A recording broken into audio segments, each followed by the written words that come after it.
Hey, what is going on? Welcome everybody. In today's tutorial, we're going to be talking about how to make a cheap and effective green screen.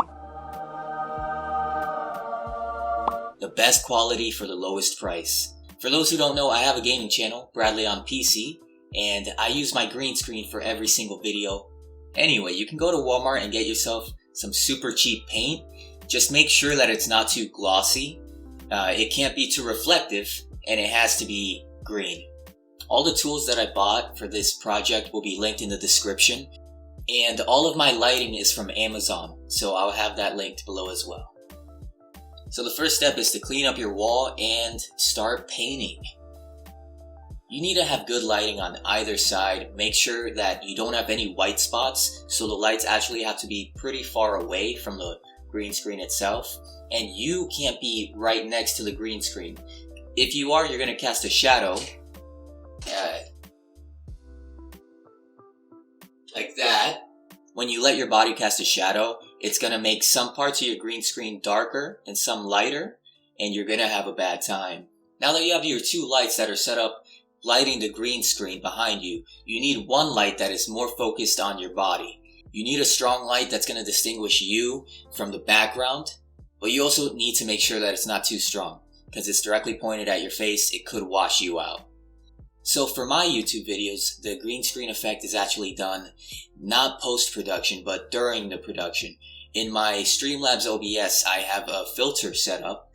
Whether or not you want to record your gameplay separate from your camera and do the green screen effect after you're done recording, or you want to go into OBS and do a green screen chroma key filter, either way is going to work fine, but I recommend the chroma key filter just to save you some time. The reason it'll save you time is because you're going to have a bunch of layers on top of each other that you're going to have to edit separately.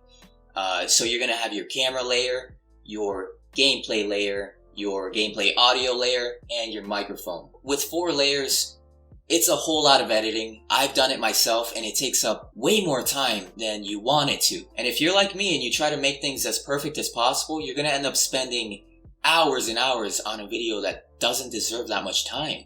Personally, I just highly recommend you record the gameplay and the webcam on the same layer. You want to find a nice blend between the contrast and the brightness. Try to make sure that you have no lines. A good way to do this would be to increase the gamma, the brightness. If you're still getting shadows or white spots, just try to go into the green screen filter and mess around with everything. You're going to find the sweet spot that works for you.